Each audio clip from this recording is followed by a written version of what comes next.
Caroline Levit stood on the Hannity stage at Fox News, the spotlight illuminating the deep blue suit of the 27-year-old White House press secretary. Her heart was pounding before the high-stakes showdown. Just minutes earlier, De Niro had stepped out, declaring, "Trump is a disaster, and Levit is his puppet."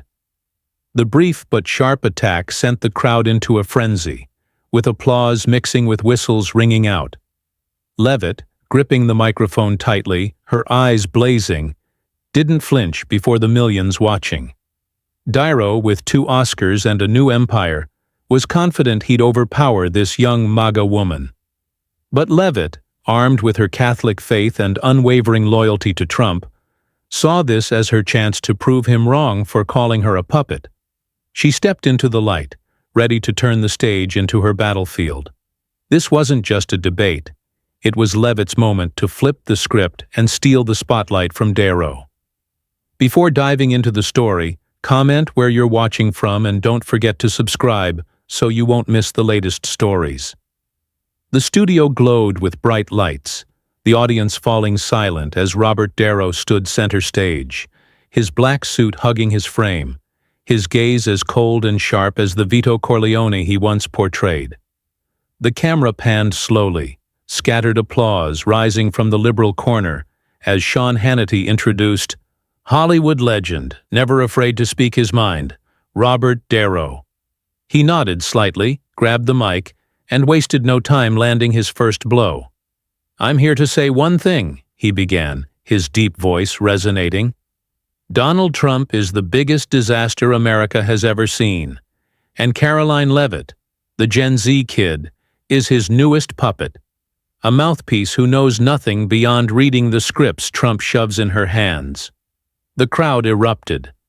MAGA supporters whistled in protest. Liberals clapped wildly, the studio air instantly heating up like a furnace. De Niro leaned forward, his left hand raised like a seasoned stage actor, his eyes sweeping the audience. "You think I'm kidding?" He smirked, his thick New York accent from Little Italy days cutting through. "I've seen guys like Trump, con men, all flash and no substance. I've played gangsters in movies, but Trump's the real gangster, and Levit's his childish lackey. She's 27, hasn't lived enough to know what's going on, and she dares stand before the nation as a spokesperson for a clown." Laughter roared from the liberal side, a few people holding up phones to record, knowing this line would soon spread online. He didn't stop. De Niro stepped to the side, pointing straight at the camera as if addressing Levit backstage. "She's the youngest press secretary in history, right? Sounds nice, but what has she done besides cover for Trump? Look at the signal leak. She let the world see Trump's plans by adding a reporter to the chat by mistake. I don't know if she's incompetent or intentional, but if that's how she represents the American people, we're in big trouble." The audience howled with laughter, someone shouting, "Right on, Bobby!" De Niro shrugged, a smirk curling his lips as if he'd just delivered a knockout punch effortlessly. Sean Hannity tried to cut in. "Bob, she's coming out to face you right now. What do you think?" But De Niro interrupted instantly, his voice sharper than ever. "Face me? I'd love that. I want to see her explain how she justifies being Trump's puppet, a guy I've called a danger for years. I stood outside his courthouse, told the crowd to their faces he's unfit to lead, and now he's back with a Gen Z kid as his megaphone. It's shameful." He waved a dismissive hand. The audience split, half cheering, half booing loudly. De Niro paced the stage, his voice dropping low, dripping with drama like his Travis Bickle in Taxi Driver. "You know, I'm not just talking for fun. I've seen America through decades. I grew up on real streets, not fake mansions like Trump. I make movies, I built new, I live real. Trump, he just destroys, and Levit. She's the young face he uses to fool people. Like, look, I'm modern. But she's not fooling me. She's got Catholic faith, prays every day, fine. But if she's praying to cover for Trump, even God can't save her." Laughter erupted again, louder this time, a few standing to clap. He paused, turning toward backstage where Levit waited. "Caroline, I know you hear me," he said, his tone brimming with challenge. "You tweet you're not afraid of anyone, that you'll defend Trump at all costs. So come out here, I want to hear you. No edits, no scripts, just the truth. But I'll warn you, I don't go easy. I've fought bigger than you my whole life, from film sets to politics, and I've never lost." He pointed straight at the wings, the crowd roaring with applause, the tension thick as a taut string. Dyro sat down, tapping the table lightly, a smug grin plastered on his face. "She wants to be Trump's mouthpiece. Fine, but don't expect me to stay quiet when she steps out. I'm here to expose Trump, Levit, the whole crew. This isn't a movie. It's real, and I'll show the country how she falls." He winked at Hannity, who laughed loudly. "Caroline, you hear that? He's ready." The crowd cheered, phones raised high, all eyes locked on the wings where Levit prepared to emerge. Backstage, Caroline Levit stood behind the curtain, the stage lights casting a faint glow on her face. Dyro's words echoed, Gen Z puppet, clueless kid, each one a dagger, but she didn't tremble. Her deep blue suit hugged her frame, blonde hair tied back neatly, fists clenched, eyes ablaze. This was Fox News turf, where she'd appeared on Fox and Friends, and she wouldn't let Dyro win. She turned to her assistant, voice sharp. "Where's that old Dyro clip?" The assistant held up an iPad. "Here. He praised Obama in 2016. Contradicts himself now." Levit smirked. "Good. Send it to production. I want it on screen when I go out." The stage lights hit Caroline Levit full force as she emerged from backstage. Her high heels clicked loudly on the floor, the deep blue suit accentuating her petite but determined frame.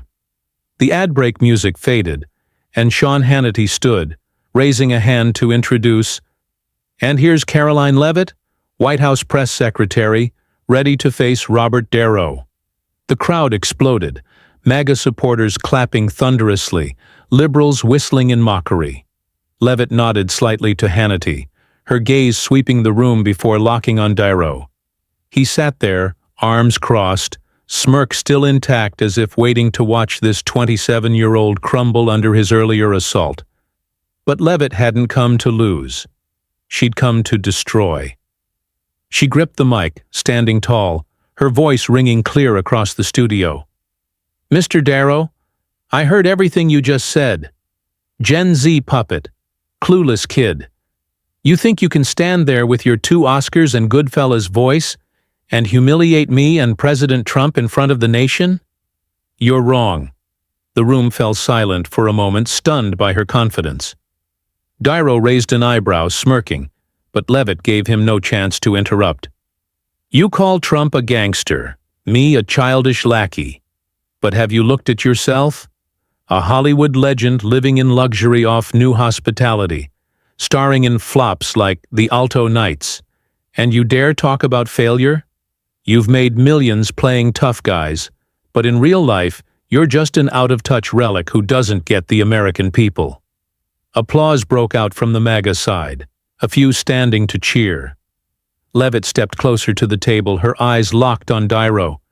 "You mocked me over the signal leak. Fine, I didn't run that chat, but what do you know about accountability, Mr. Darrow? You stood outside Trump's courthouse, called him a malignant narcissist, but have you ever looked in the mirror?" She signaled production, and the big screen lit up.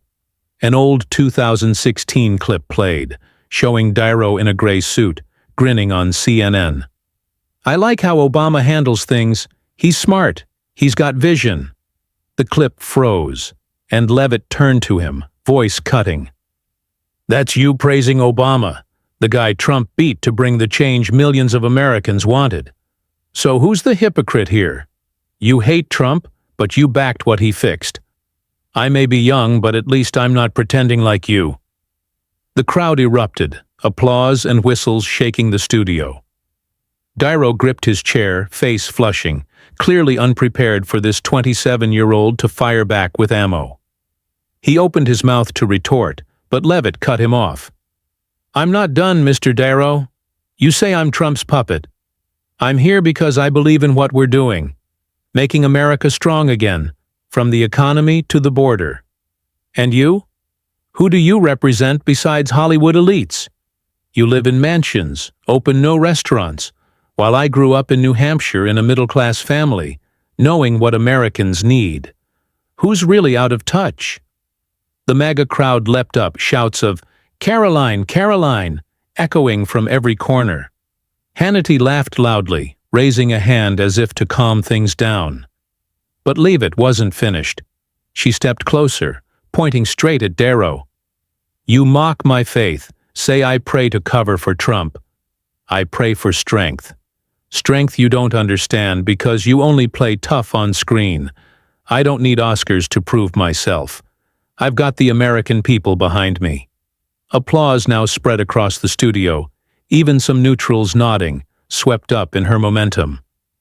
Darrow leaned back in his chair, hands trembling, his smug grin gone, replaced by rare unease. She leaned forward, voice low but clear through the mic. "You want unedited truth? Here's the truth. Trump won because the people chose him, not you. I'm 27, but I've worked for him since college, from the White House to the campaign. I'm not a puppet, I'm a voice for millions. And you? You're done, Mr. Darrow. The Alto Knights lost $40 million. What standing do you have to talk about success or failure?" Darrow shot up, pointing at her.